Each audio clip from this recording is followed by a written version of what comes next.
नमस्ते साथीहरू, कक्षामा तपाईहरुलाई स्वागत छ।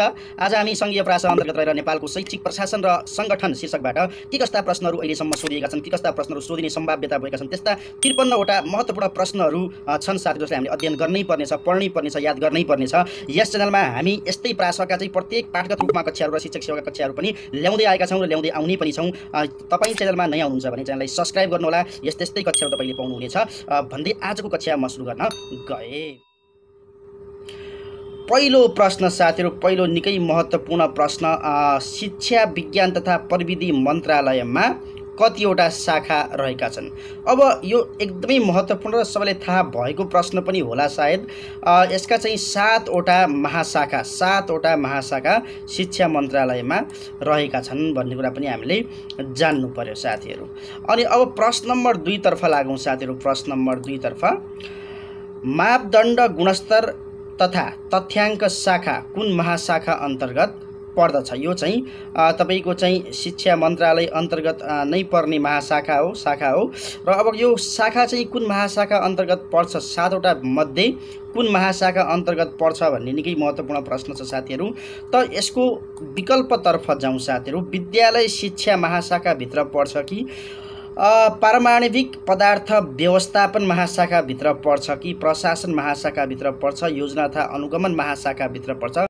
यसको सही उत्तर हो साथीहरू प्रामाणिक पदार्थ व्यवस्थापन महाशाखा भनेर यसलाई चाहिँ याद गर्नुहोला। यसलाई याद गर्नै पर्नेछ, एकदमै महत्त्वपूर्ण छ, याद गर्नुहोला। प्रामाणविक पदार्थ व्यवस्थापन महाशाखाभित्र चाहिँ मापदण्ड गुणस्तर तथा तथ्याङ्क शाखा पर्ने गर्दछ साथीहरू। अर्को प्रश्नतर्फ जाउँ। प्रश्न नम्बर 3 तर्फ, शिक्षा विज्ञान तथा प्रविधि मन्त्रालयमा कति दरबन्दी स्वीकृत गरिएको छ? कति दरबन्दी स्वीकृत गरिएको छ भन्ने निकै महत्त्वपूर्ण प्रश्न छ साथीहरू। यसको सही उत्तर हो 185 वटा दरबन्दी स्वीकृत गरिएको छ शिक्षा विज्ञान तथा प्रविधि मन्त्रालयमा भनेर याद गर्नुहोला साथीहरू। निकै महत्त्वपूर्ण प्रश्न छ। प्रश्न नम्बर 4 तर्फ लागौँ साथीहरू। नेपाल सरकार कार्यविभाजन नियमावली 2074 अनुसार शिक्षा विज्ञान तथा प्रविधि मन्त्रालयले गर्नुपर्ने कार्यहरू कति छन्? कति छन् त कार्यहरू है?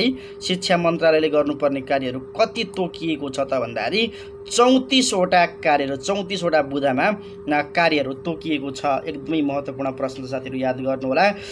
त्यसपछि अर्को प्रश्न नम्बर 5 तर्फ लागे साथीहरू। प्रश्न नम्बर 5 मा एकदमै महत्त्वपूर्ण प्रश्न तपाईको माझमा आएको छ। शिक्षा विज्ञान तथा प्रविधि मन्त्रालयको प्रशासकीय प्रमुख को रहने व्यवस्था छ? एकदमै महत्त्वपूर्ण प्रश्न साथीहरू। तपाईले अनुमान गरिसक्नुभयो होला, प्रश्न बुझिसक्नुभयो होला। शिक्षा विज्ञान तथा प्रविधि मन्त्रालयको प्रशासकीय प्रमुख को रहने व्यवस्था छ त भन्दाखेरि राजपत्राङ्कित विशिष्ट श्रेणीका 2 जना सचिव चाहिँ प्रशासकीय प्रमुख रहन्छन्। 1 जना होइन, 2 जना राजपत्राङ्कित विशिष्ट श्रेणीका 2 जना सचिव। याद गर्नुहोला साथीहरू। एकदमै महत्त्वपूर्ण प्रश्न तपाईहरुलाई म आज बताउँदैछु। तपाई च्यानलमा नयाँ हुनुहुन्छ भने हामीलाई सब्स्क्राइब गरेर हाम्रो परिवारको सदस्य बन्नुहोला। अर्को प्रश्न साथीहरू, अर्को महत्त्वपूर्ण प्रश्न, शिक्षा विज्ञान तथा प्रविधि मन्त्रालयका महाशाखाका प्रमुख को हुने व्यवस्था छ? अब यो महाशाखाका प्रमुख चाहिँ को हुने व्यवस्था छ भन्दाखेरि सहसचिव हुने व्यवस्था छ हैन। अब 7वटा जुन महाशाखा रहेका छन् ती प्रत्येक महाशाखाका प्रमुख चाहिँ को हुन्छन् त? सहसचिवहरू हुने गर्छन् भन्ने कुरा पनि याद गर्नुपर्ने छ साथीहरू। अब प्रश्न अर्कोतर्फ लागौँ। अर्को प्रश्न निकै महत्त्वपूर्ण प्रश्न, सबै प्रश्न एकदमै महत्त्वपूर्ण छन् साथीहरू। शिक्षक तथा कर्मचारीको सरुवा तथा का सम्बन्धमा निर्देशन तथा निर्णय कुन महाशाखाले गर्छ? निकै महत्त्वपूर्ण प्रश्न साथीहरू। शिक्षक तथा कर्मचारीको सरुवा तथा का सम्बन्धमा निर्देशन तथा निर्णय कुन महाशाखाले गर्दछ त साथीहरू? यसको सही उत्तर हो विद्यालय शिक्षा महाशाखा। विद्यालय शिक्षा महाशाखाले गर्ने गर्दछ भनेर याद गर्नुहोला साथीहरू। प्रश्न नम्बर अर्कोतर्फ लागौँ। शिक्षामा सूचना तथा सञ्चार प्रविधिको प्रयोग, शिक्षामा सूचना तथा सञ्चार प्रविधिको प्रयोग सम्बन्धी नीति नियम निर्माण गरी लागू गर्ने महाशाखा कुन हो? अर्को महत्त्वपूर्ण प्रश्न साथीहरू, त व्यावसायिक शिक्षा महाशाखाले शिक्षामा सूचना तथा सञ्चार प्रविधिको प्रयोग सम्बन्धी नीति नियम निर्माण गर्ने र लागू गर्ने कार्य गर्दछ व्यावसायिक शिक्षा महाशाखाले। साथीहरू याद गर्नुहोला। त्यसै गरिकन शिक्षा विज्ञान तथा प्रविधि मन्त्रालयद्वारा सञ्चालित कार्यक्रमहरूलाई कार्यान्वयन र अनुगमन गर्ने निकाय कुन हो भन्ने निकै महत्त्वपूर्ण प्रश्न साथीहरू। त यो निकाय कुन हो त भन्दाखेरि शिक्षा तथा मानव स्रोत विकास केन्द्र। पहिलाको शिक्षा विभाग, अहिलेको शिक्षा तथा मानव स्रोत विकास केन्द्र, तीनटा चाहिँ तपाईको चाहिँ निकायहरूलाई चाहिँ एकीकृत गरेर बनाइएको हो शिक्षा तथा मानव स्रोत विकास। त्यो प्रश्न पनि आउँदैछ साथै, चिन्ता नगर्नुहोस्, अहिले आउँछ त्यो प्रश्न पनि। तपाईको चाहिँ सम्पूर्ण महत्त्वपूर्ण प्रश्नहरूलाई समेटेको छु मैले। यस पाठबाट सोधिने सम्भाव्य तपाईँको हरेक प्रश्नहरूलाई मैले तपाईँमाझ आज लिएर आएको छु, त्यो पनि एकदमै नयाँ तथ्याङ्कका साथ। आज भोलिको र अहिलेसम्मको सम्पूर्ण प्रश्नहरू सत्य तथ्य खोजी गरेर तपाईँमाझ पसेको। तपाईँ तयारी गर्नुहोस्, याद गर्नुहोस्, र तपाईँलाई चाहिँ तयारी गराउने जिम्मेवारी, सफल बनाउने जिम्मेवारी मेरो रहेको छ। म गर्दै आएको छु, अझै पनि गर्दै जानेछु साथीहरू। ढुक्क भएर तयारी गर्नुहोस्। शिक्षा तथा मानव स्रोत विकास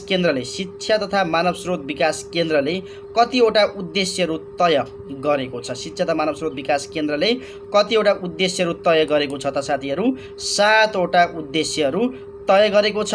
शिक्षा मन्त्रालयका चाहिँ महाशाखा छन्, 7 नै छन्, महाशाखा 7 नै छन् शिक्षा मन्त्रालयका। र यहाँ चाहिँ शिक्षा तथा मानव स्रोत विकास केन्द्रले चाहिँ तय गरेका उद्देश्यहरू पनि कति छन् त? 7 वटा नै छन् भन्ने याद गर्नु होला साथी। अर्को प्रश्नतर्फ लागौँ साथीहरू। अर्को प्रश्न, शिक्षा तथा मानव स्रोत विकास केन्द्रमा उपमहानिर्देशक कतिजना रहन्छन्? कहाँ? शिक्षा तथा मानव स्रोत विकास केन्द्रमा उपमहानिर्देशक कतिजना साथीहरू? 3 जना। 3 जना उपमहानिर्देशक रहन्छन्। र शिक्षा तथा मानव स्रोत विकास केन्द्रमा कतिवटा महाशाखा रहेका छन् त भन्दाखेरि त 3 वटा छन् साथीहरू। किनभने प्रत्येक उपमहानिर्देशकको भागमा एउटा, 3टा उपमहानिर्देशक भएपछि महाशाखा पनि कति हुने भए? 3टा नै हुने भए हैन साथीहरू। त्यसकारण यसरी याद गर्नु होला। अगाडि बढे साथीहरू। म अर्को महत्त्वपूर्ण प्रश्नतर्फ लागे। म शिक्षा तथा मानव स्रोत विकास केन्द्रमा कतिवटा शाखा छन्? कतिवटा शाखा छन् त अब शिक्षा तथा मानव स्रोत विकास केन्द्रमा भन्ने कुरा आयो साथीहरू। त यसको उत्तर हो 17 वटा। अब बेरोजु शाखालाई गन्ने हो भने 18 वटा, तर हामीले चाहिँ पुस्तकहरूमा पाउने भनेको 17 वटा। अब कतै तपाईँले 18 पाउनु भएको छ भने त्यो बेरोजु शाखालाई मिलाएर हो, त्यसलाई चाहिँ गिन्ती गरिएको पाइँदैन। आधिकारिक पुस्तकहरूमा 17 वटा नै भनिएको छ। कसैले गरेको छ भने पनि तपाईँको बेरोजु शाखालाई गनेर हो भन्ने कुरा बुझ्नु होला। शिक्षा तथा मानव स्रोत विकास केन्द्रमा जम्मा दरबन्दी सङ्ख्या कति छ? है, शिक्षा तथा मानव स्रोत विकास केन्द्रमा जम्मा दरबन्दी सङ्ख्या 101 जना। 101 जना। 101 जना। याद भयो साथीहरू। अब अगाडि बढौँ। अर्को महत्त्वपूर्ण प्रश्नतर्फ लागौँ। शिक्षा विभाग आयो साथीहरू। अघिको प्रश्न म भन्दै थिएँ, आयो। शिक्षा विभाग शैक्षिक जनशक्ति विकास केन्द्र र अनौपचारिक शिक्षा केन्द्रलाई एकीकृत गरी शिक्षा तथा मानव स्रोत विकास केन्द्रको स्थापना कहिले भयो भन्ने निकै महत्त्वपूर्ण प्रश्न साथीहरू। विक्रम सम्वत 2075 2 महिना 6 गते, जेठ 6 गते 2075 जेठ 6 गते भन्ने याद गर्नु होला है। अगाडि बढे साथीहरू। म निकै महत्त्वपूर्ण प्रश्न छ। पाठ्यक्रम विकास केन्द्रले बाल शिक्षादेखि कक्षा 12 सम्मका विद्यालय शिक्षाका लागि पाठ्यक्रम तथा पाठ्यपुस्तक कहिलेदेखि विकास गर्दै आएको छ विकास गर्दै आएको छ त बाल शिक्षादेखि कक्षा 12 सम्म है। महत्त्वपूर्ण कुरा के हो, यो प्रश्नको मुख्य कुरा के हो भने बाल शिक्षादेखि 12 सम्म है। त यो चाहिँ शिक्षा ऐनको 8औं संशोधनबाट बाल शिक्षादेखि नै कक्षा 12 सम्मको विद्यालय शिक्षाका लागि पाठ्यक्रम र पाठ्यपुस्तक विकास गर्दै आएको छ। कसले? पाठ्यक्रम विकास केन्द्रले। अब यो चाहिँ 8औं संशोधन कहिले भएको हो साथीहरू? 73 3 महिना 15 गते, असार 15 गते 2073 मा 8औं संशोधन भएको हो भन्ने कुरा हामीलाई पक्कै याद हुनुपर्छ साथीहरू, तयारी गर्ने विद्यार्थीहरूलाई। त्यसपछि अर्को महत्त्वपूर्ण प्रश्नतर्फ लागौँ साथीहरू। निकै महत्त्वपूर्ण प्रश्न रहेको छ साथीहरू। पाठ्यक्रम पाठ्यपुस्तक तथा निरीक्षण विकास केन्द्रको नाम कहिलेदेखि पाठ्यक्रम विकास केन्द्र राखियो? हेर्नुहोस् त साथीहरू, पाठ्यक्रम पाठ्यपुस्तक तथा निरीक्षण विकास केन्द्रको नाम कहिलेदेखि पाठ्यक्रम विकास केन्द्र राखियो भन्ने महत्त्वपूर्ण प्रश्न। यसको उत्तर हो विक्रम सम्वत 2054 सालदेखि पाठ्यक्रम पाठ्यपुस्तक तथा निरीक्षण विकास केन्द्रको नाम पाठ्यक्रम विकास केन्द्र राखियो भन्ने कुरा। महत्त्वपूर्ण अर्को प्रश्नतर्फ लागौँ साथीहरू। विक्रम सम्वत 2075 सम्म पाठ्यक्रम विकास केन्द्रमा कति दरबन्दी कायम थियो भन्ने अलिकति फरक प्रश्न आयो। 75 सम्म पाठ्यक्रम विकास केन्द्रमा कति दरबन्दी कायम थियो भन्ने कुरा। त यसको सही उत्तर हो 58 वटा, 5 8 58 वटा। अरे हाल आएर चाहिँ 55 वटा, 3टा दरबन्दी कटौती भएको छ है। पाठ्यक्रम विकास केन्द्रको 3टा दरबन्दी कटौती भयो। पहिला 58 थियो, अहिले चाहिँ 55 मा सीमित भएको छ। अब अर्को निकै महत्त्वपूर्ण प्रश्नतर्फ जाउँ साथीहरू हामी। पाठ्यक्रम विकास केन्द्रमा कतिवटा शाखा रहेका छन्? पाठ्यक्रम विकास केन्द्रमा कतिवटा शाखा रहेका छन् त भन्ने निकै महत्त्वपूर्ण प्रश्नतर्फ लाग्यौँ साथीहरू। प्रश्न नम्बर 11 भन्छु, 11वटा शाखाहरू रहेका छन् भनेर बुझ्नुहोला साथीहरू। पाठ्यक्रम विकास केन्द्रमा 1 जना सहसचिव तहको महानिर्देशक रहने व्यवस्था छ भने निर्देशक कति रहने व्यवस्था छ? अब यो एकदमै महत्त्वपूर्ण प्रश्न साथीहरू। पाठ्यक्रम विकास केन्द्रमा 1 जना सहसचिव तहको महानिर्देशक रहने व्यवस्था छ भने निर्देशक चाहिँ कति रहने व्यवस्था छ त साथीहरू? 10 जना निर्देशक। प्रश्नतर्फ लागौँ साथीहरू। शिक्षा ऐनको कतिऔं संशोधनले शिक्षक बन्न अध्यापन अनुमति पत्र अनिवार्य लिनुपर्ने व्यवस्था गरेको छ? हेर्नु साथीहरू, एकदमै महत्त्वपूर्ण प्रश्न। 7औं संशोधनले हो साथीहरू। 7औं संशोधन, शिक्षा ऐनको 7औं संशोधनले चाहिँ शिक्षक बन्न अध्यापन अनुमति पत्र अनिवार्य लिनुपर्ने व्यवस्था गरेको थियो। अर्को महत्त्वपूर्ण प्रश्न साथीहरू। विद्यालयमा शिक्षकको दरबन्दी स्वीकृत गर्ने, स्थायी नियुक्ति गर्ने परिपाटीको सुरुवात कहिले भयो है? त दरबन्दी स्वीकृत गर्ने एउटा काम, अर्को काम चाहिँ स्थायी नियुक्ति गर्ने। परिपाटीको सुरुवात चाहिँ कहिले भयो भन्ने निकै महत्त्वपूर्ण प्रश्न साथीहरू। त यसको सही उत्तर हो विक्रम सम्वत 28बाट नै सुरु भएको रहेछ। सुरुमा जिल्ला शिक्षा सेवा आयोगबाट चाहिँ शिक्षक नियुक्तिको काम हुन्थ्यो है। त अहिले चाहिँ शिक्षक सेवा आयोगबाट भइरहेको छ। अर्को महत्त्वपूर्ण प्रश्न साथीहरू। राष्ट्रिय स्तरमा एउटा शिक्षक सेवा आयोग गठन गर्नुपर्ने सुझाव सर्वप्रथम कुन आयोगले दिएको हो त भन्दाखेरि उच्च स्तरीय राष्ट्रिय शिक्षा आयोग 2055 को सुझाव अनुसार नै राष्ट्रिय स्तरमा एउटा चाहिँ शिक्षक सेवा आयोगको गठन भएको पाइन्छ भनेर बुझ्नु होला साथीहरू। एकदमै महत्त्वपूर्ण प्रश्न छ। तपाईँ च्यानलमा नयाँ हुनुहुन्छ भने प्लिज च्यानललाई सब्स्क्राइब गर्नु होला। हामी यस्तै कक्षाहरू लिएर आइरहेका हुन्छौँ जुन निरन्तर तपाईको पाठगत शिक्षण, सरल शिक्षण, सूत्रात्मक शिक्षण म तपाईहरुलाई सिकाइरहेको हुन्छु। तपाईले पक्कै यसबाट लाभ लिइराख्नु भएको होला। त धेरै विद्यार्थीहरू, धेरै साथीहरू चाहिँ तपाईको चाहिँ सब्स्क्राइब नगर्ने तर चाहिँ कक्षा चाहिँ लिने विद्यार्थी छन्। त सानो सहयोग सब्सक्राइब चाहिँ गरिदिनु होला साथीहरू, मैले तपाईँहरूलाई अनुरोध गरेँ। र म नयाँ प्रश्न, अर्को महत्त्वपूर्ण प्रश्नतर्फ अगाडि बढेँ। शिक्षक सेवा आयोगको अध्यक्ष बन्न, शिक्षक सेवा आयोगको अध्यक्ष बन्न थप गरिएको योग्यता कुन हो? थप गरिएको योग्यता कुन हो भन्ने छ।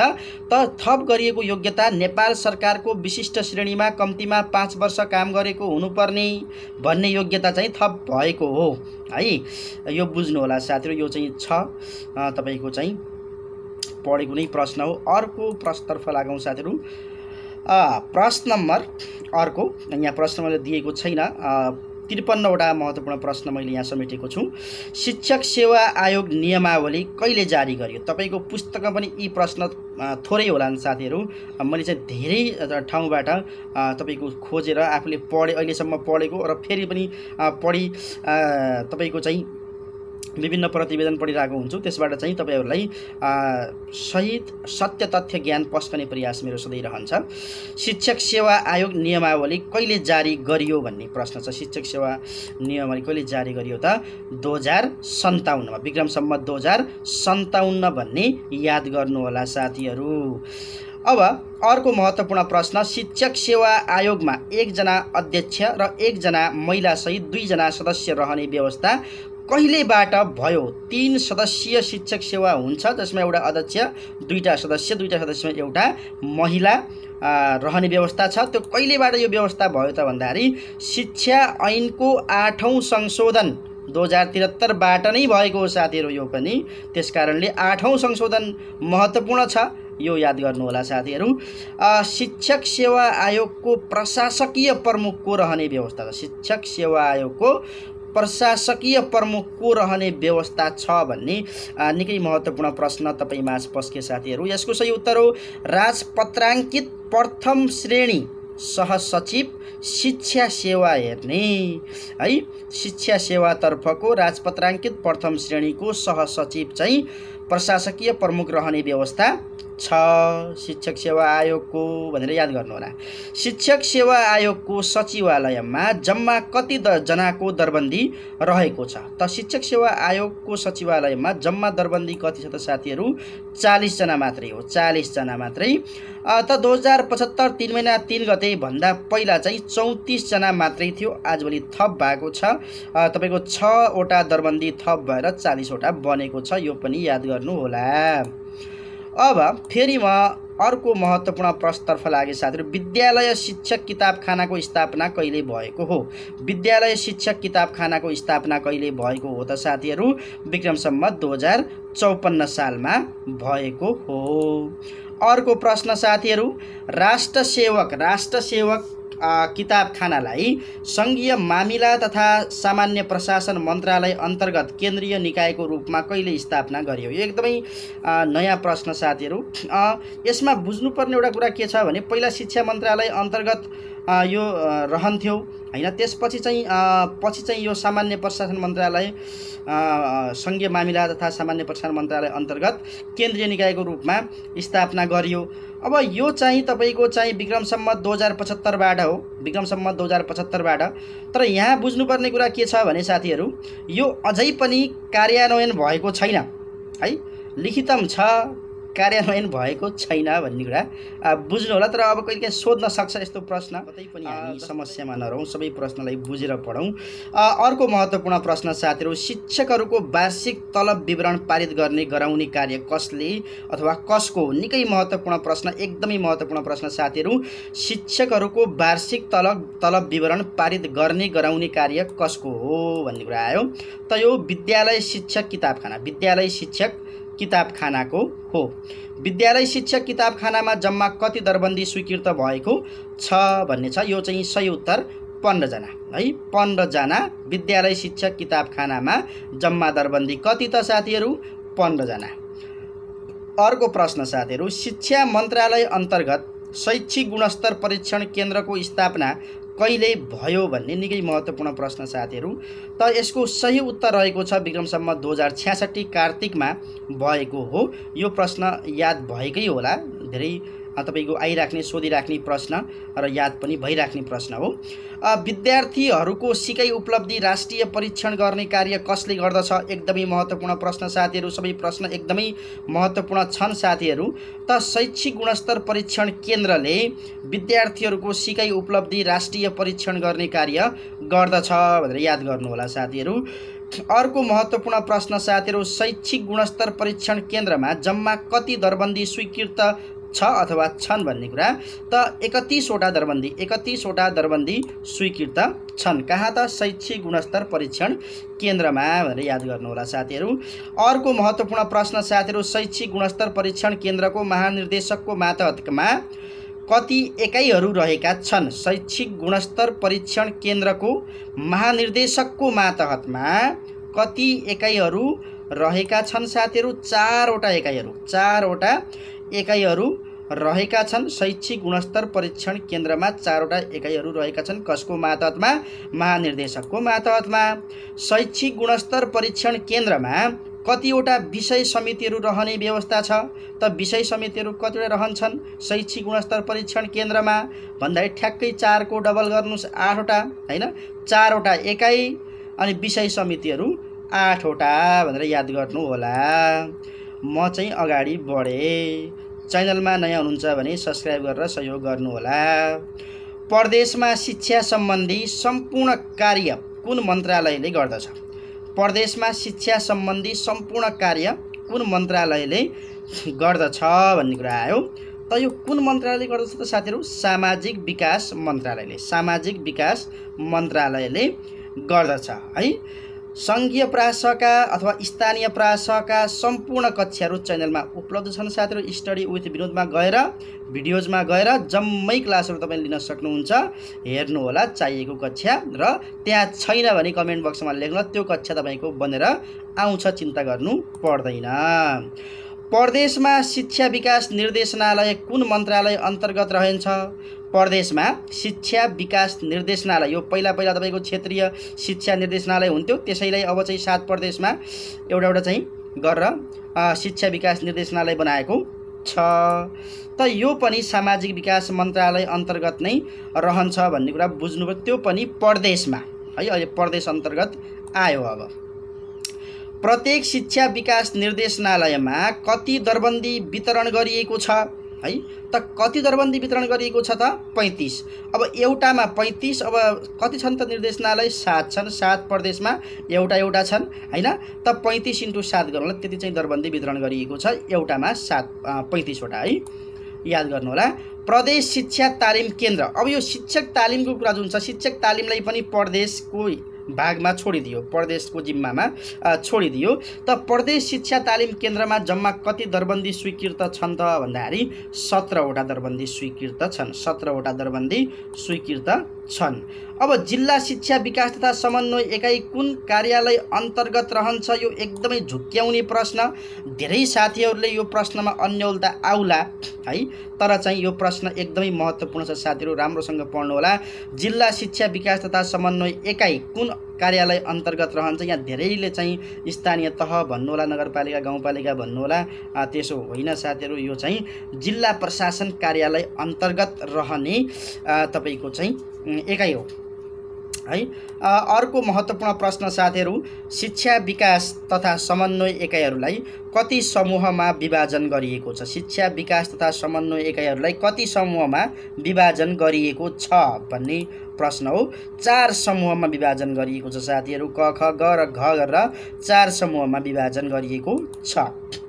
अब यसैसँग सम्बन्धित प्रश्न, शिक्षा विकास तथा समन्वय एकाइहरूलाई 4 समूहमा विभाजन के का आधारमा गरिएको हो त? के का आधारमा 4 समूह क, ख, ग, घ के का आधारमा विभाजन गरियो त भन्दाखेरि विद्यालय सङ्ख्याका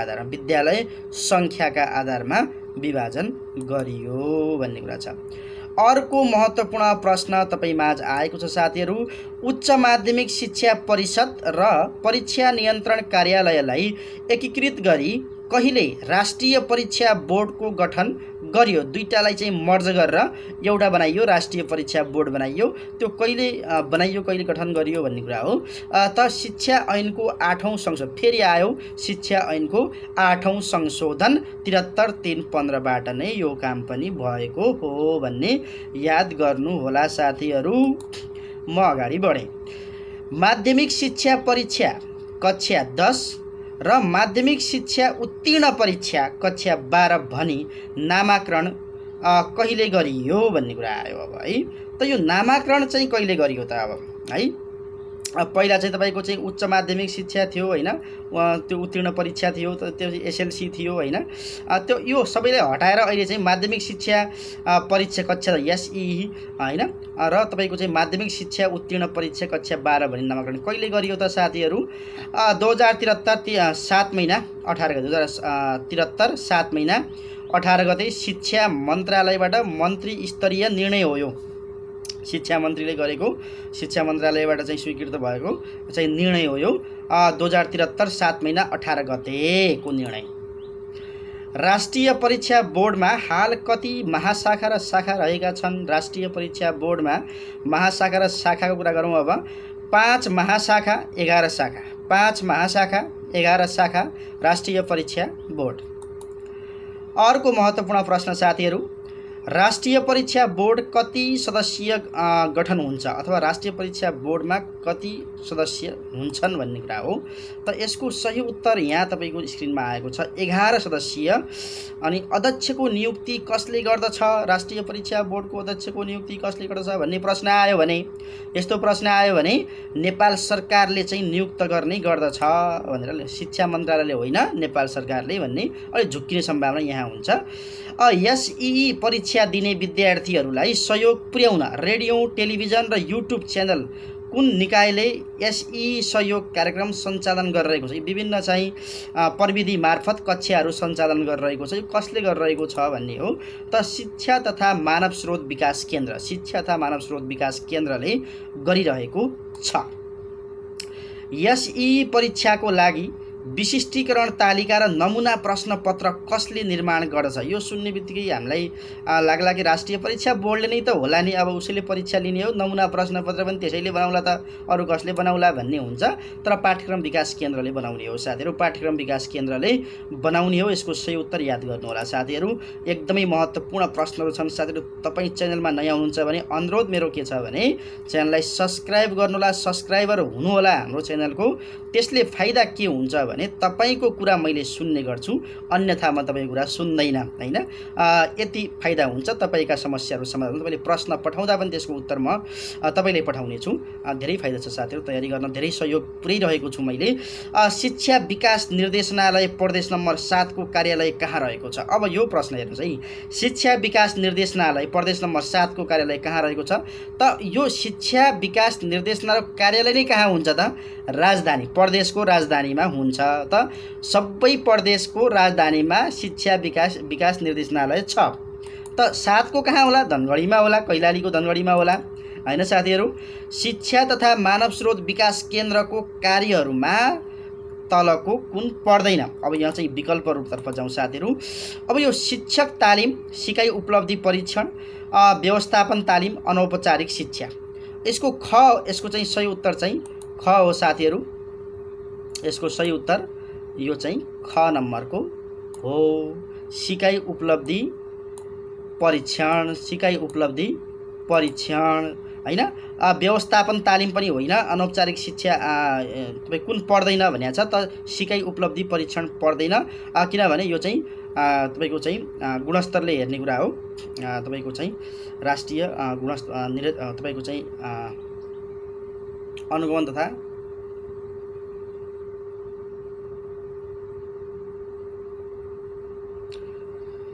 गुणस्तर परीक्षण केन्द्र, गुणस्तर परीक्षण केन्द्रले हेर्ने कुरा हो। बाँकी शिक्षक तालिम पढ्छ, व्यवस्थापन तालिम पढ्छ, अनौपचारिक शिक्षा पढ्छ साथीहरू। ढुक्क हुनुहोस्, तयारी गर्नुहोस्। अर्को निकै महत्त्वपूर्ण प्रश्न साथीहरू, तालिम केन्द्र मार्फत सञ्चालन हुने शिक्षक तालिमका लागि बजेटको विनियोजन हालसम्म कसले गरिरहेको छ त? यो शिक्षक तालिम त हुन्छ, तर त्यो बजेट कसले विनियोजन गरिरहेको छ, कसले दिइरहेको छ भन्ने कुरा त शिक्षा विकास निर्देशनालयहरूले अहिले चाहिँ बजेट छुट्याइरहेको छ, दिइरहेको छ भन्ने कुरा पनि याद गर्नुपर्ने हुन्छ साथीहरू। सम्पूर्ण 53 वटा प्रश्नहरू तपाईँलाई मैले पस्के, यो चाहिँ समग्र तयारी, पूर्ण तयारी थियो साथीहरू। यति पढ्यो भने तपाईँले यस पाठबाट सोधिने सम्पूर्ण प्रश्नहरू हल गर्न सक्नुहुन्छ। मैले पूर्ण तयारी तपाईँले गराउने प्रयास गरेँ, त्यो पनि पाठ अनुसार पुरै कोर्स कम्प्लिट गराउने जिम्मा मैले लिएको छु। तपाईँले गर्नुपर्ने एउटै काम हो, भिडियो हेरिदिनुहोस् र च्यानललाई सब्सक्राइब गरिदिनुहोस् र आफ्नो तयारीलाई पोख्त बनाउँदै जानुहोस्। हस्त नमस्ते साथीहरू, फेरि अर्को भिडियोमा भेटौँला।